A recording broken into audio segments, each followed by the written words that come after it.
Hey, what's up guys? I wanted to revive my long-dead Vita port review series.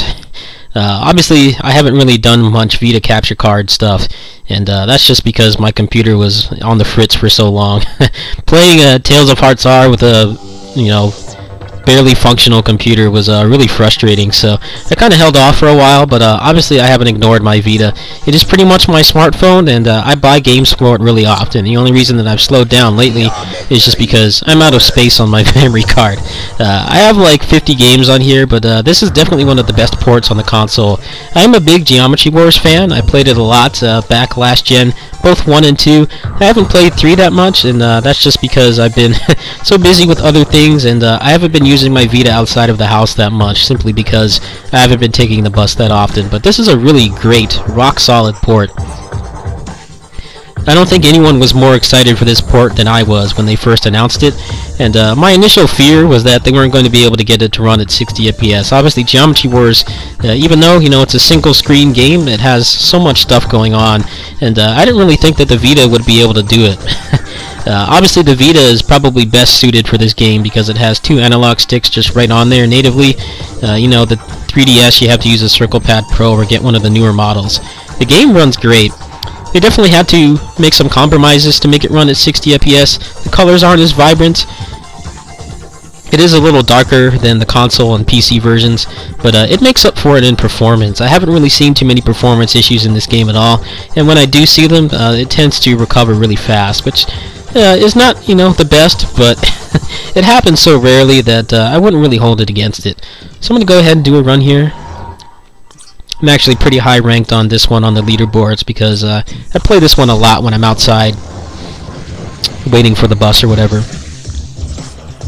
Geometry Wars is obviously an excellent game, for a portable setting because it's a short game, the levels are only a minute or 2 long tops.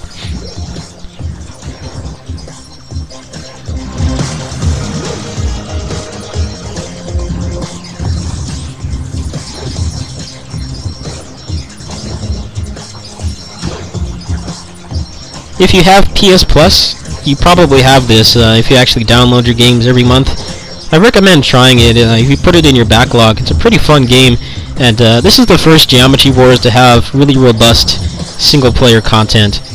Geometry Wars has always been more of a, arcade-based game. The main replay value has always been just getting high scores and stuff like that. There hasn't been much of a material, modes or anything like that. It's pretty much just compete for score. Obviously, it's still a really big part of the game, but in this one they added a huge single-player campaign with unlockables and upgrades and stuff like that. I find it pretty impressive that this isn't made by the original Geometry Wars team, but they did a really great job at Lucid Games with this.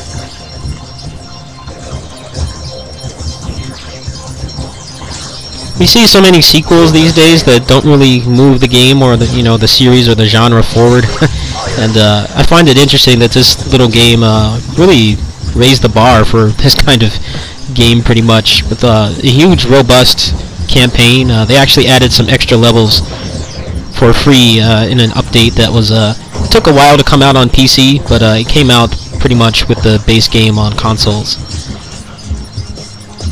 The main issue with this game was the progression in the campaign mode was much too hard. Basically, you had to get 2 or 3 stars on pretty much every level to progress at all, which made things get pretty boring, especially for people who aren't like hardcore into these games and can't do crazy score attacks and stuff like that. That was one of the biggest complaints when this came out, and I didn't mind it too much because I'm not great at this game, but I had enough experience to not get my progression blocked too much. Thankfully they fixed that, so now you pretty much only have to get 1 star on everything to continue. The stars are more for completion's sake and for getting upgrades, which I find to be a better balance, since you can still get rewarded for doing well. It's just that you're not going to be stuck grinding out the same level for 2 or 3 stars just to see what else the game has to offer.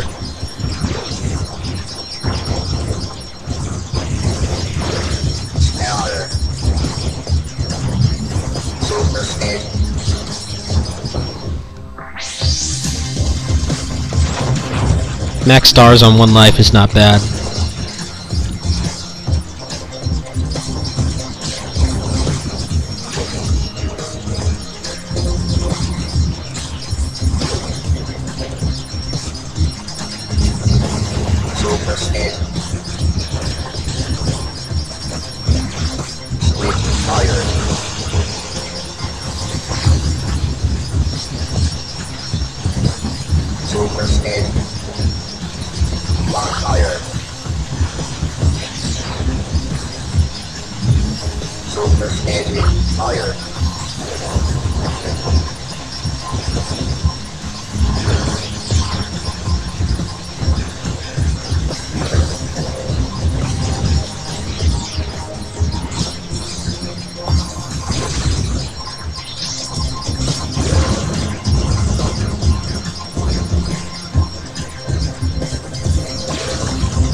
Well, there's a little preview of it.